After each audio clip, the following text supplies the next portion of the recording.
Chapter 4. The Power Within. Lila opened her eyes, her decision made.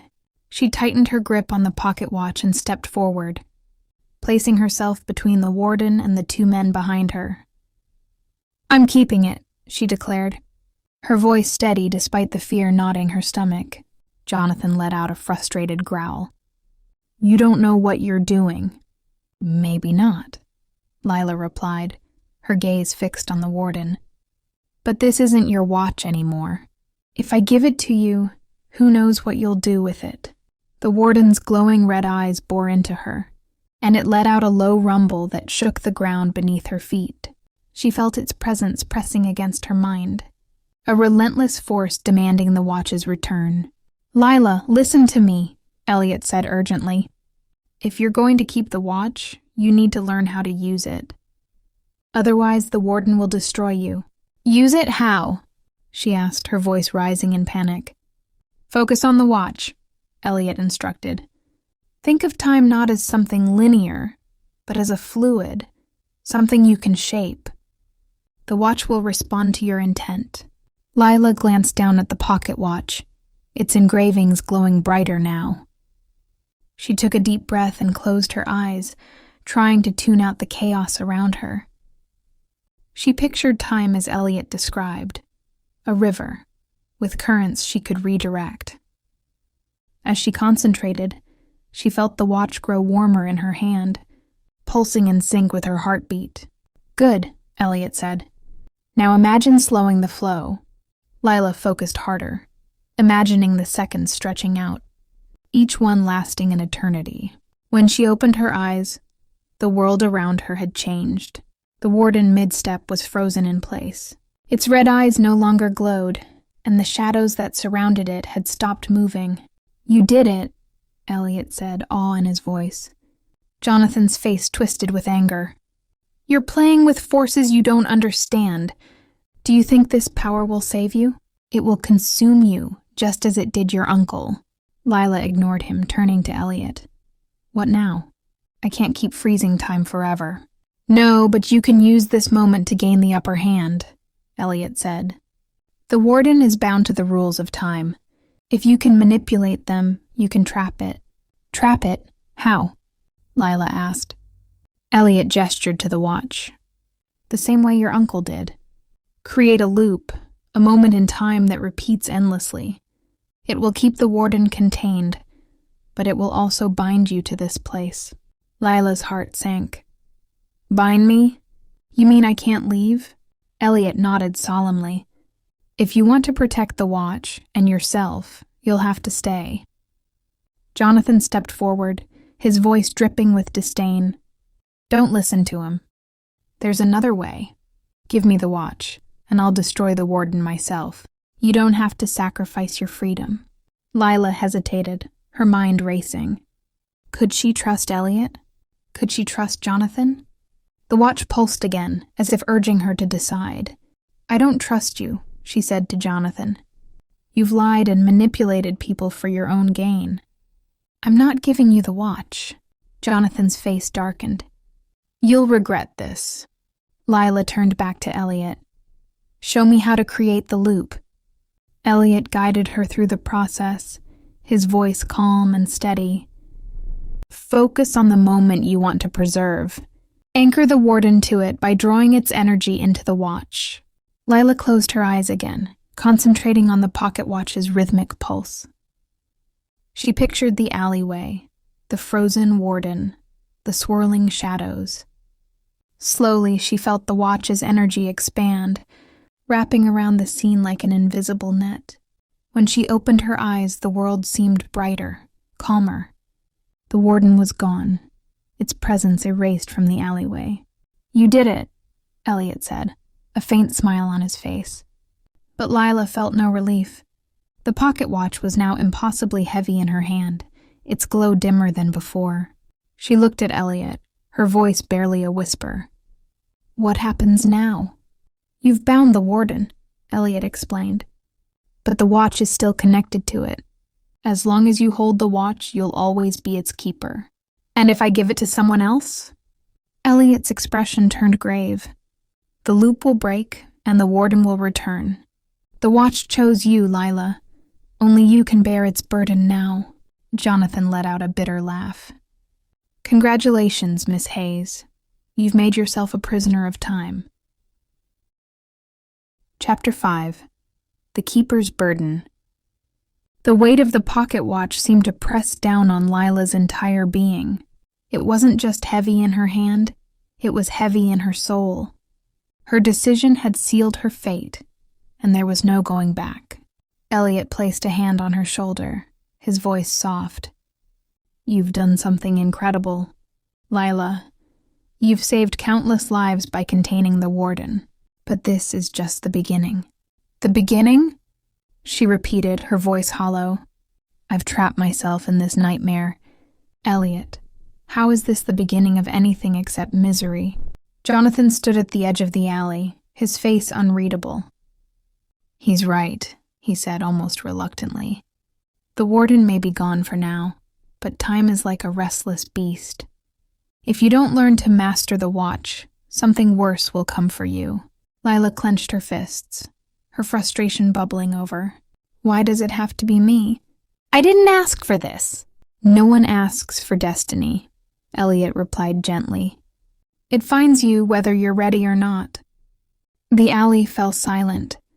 For the first time, Lila noticed the faint ticking of the pocket watch, a sound that seemed to echo in her ears no matter how tightly she gripped it. "What do I do now?" she asked, her voice small. "You train," Elliot said. "You learn to control the watch, to use its power without letting it consume you." Jonathan stepped closer, his expression sharp. "But not alone. You're in over your head and you know it. If you want to survive, you'll need someone who understands the watch better than Elliot ever could." Elliot glared at him. "And you think that's you? After everything you've done, you expect her to trust you?" "I don't care if she trusts me," Jonathan shot back. "I care about keeping the watch intact. If she fails, the warden isn't the only thing she'll unleash." "What does he mean?" Lila asked, looking between them. Elliot hesitated before answering. "The watch isn't just a key to time. It's also a lock. It holds back entities far more dangerous than the warden. If you lose control, those entities could escape." Lila felt a cold chill run through her. "Why didn't you tell me this before?" "Because I hoped it wouldn't come to that," Elliot admitted. Jonathan folded his arms, a smug look on his face. "And that's why you need me. I've spent years studying the watch's power. I know how to keep it, and you, safe." Lila's mind raced. She didn't trust Jonathan. But Elliot's reluctance to tell her the full truth made her question him as well. How could she navigate this new reality when she didn't even know who to believe? "Let's say I agree to work with you," she said to Jonathan. "What's your plan?" Jonathan's smirk returned. "First, we get you somewhere safe. The watch emits energy that others, people and things, can detect. Staying here will only attract trouble. And then? Then we start your training. I'll teach you how to use the watch to manipulate time, to shield yourself, and to fight back if necessary." Lila turned to Elliot. "Do you agree with this?" Elliot's expression was conflicted. "I don't like it, but Jonathan isn't wrong. The watch's energy is a beacon, and you're not ready to face what might come." Lila took a deep breath, trying to steady her nerves. "Fine, but if I'm going to work with you," she said to Jonathan, "I make the rules. No more lies, no more manipulation. Agreed?" Jonathan hesitated, then nodded. "Agreed." Elliot stepped closer to her. "Be careful, Lila. Jonathan has his own agenda, and it doesn't always align with yours." "I know," she said quietly. "But I don't have much of a choice, do I?" The trio left the alley and disappeared into the night, each of them weighed down by their own secrets. Lila couldn't shake the feeling that her journey was far from over. She glanced down at the pocket watch. Its ticking now a constant reminder of the burden she carried. Whatever lay ahead, she would face it. Not because she wanted to, but because she had to. Chapter 6. The Keeper's Choice. The air was thick with tension as Lila, Jonathan, and Elliot stood in the dimly lit room of an abandoned clockmaker's workshop. The place was littered with broken gears, shattered glass, and timepieces that had long since stopped ticking. "This will do," Jonathan said, running his fingers over a dusty workbench. "No one will look for us here. We can begin." Lila placed the pocket watch on the table, its faint glow illuminating their faces. She could feel its energy pulsing, as if alive, waiting for her to act. "What do I need to do?" she asked, her voice steady despite the dread gnawing at her. Jonathan's eyes gleamed with a mix of excitement and caution. "The watch is bound to you now, but you've barely tapped into its potential. To control it fully, you need to align your energy with its core." "And how do I do that?" Jonathan gestured toward the pocket watch. "By confronting the heart of time itself. The watch will take you to a liminal space, a crossroads of moments. There you'll face your greatest fear." Elliot stepped forward, his brow furrowed. "What Jonathan isn't telling you is that this process is dangerous. If you fail, you might lose yourself, your memories, your sense of self. Everything that makes you, you." Lila glanced between the two men, her resolve hardening. "I don't have a choice, do I?" "No," Jonathan said bluntly. "Then let's get this over with," she said, placing her hand on the watch. The world around her blurred, the edges of reality folding in on themselves. Lila felt as though she were being pulled through a tunnel of light and shadow, fragments of time flickering past her. Her uncle laughing as he wound a pocket watch, her younger self reading in her favorite tree, the warden's glowing eyes. She landed with a jolt in a place that defied logic. The ground was an endless expanse of shattered clock faces, the sky a swirling vortex of colors. In the distance, a figure stood waiting, a shadowy version of herself, holding an identical pocket watch. "Welcome," the shadow said, its voice echoing unnaturally. "Who are you?" Lila demanded. "I'm you," the shadow replied, stepping closer. "Or rather, the version of you that succumbs to the watch's power. I am what you fear most, losing control." Lila's chest tightened. "What do you want?" "To test you," the shadow said. "If you can defeat me, you'll master the watch. If not, I'll take your place in the real world, and you'll be trapped here forever." The shadow lunged and the two clashed.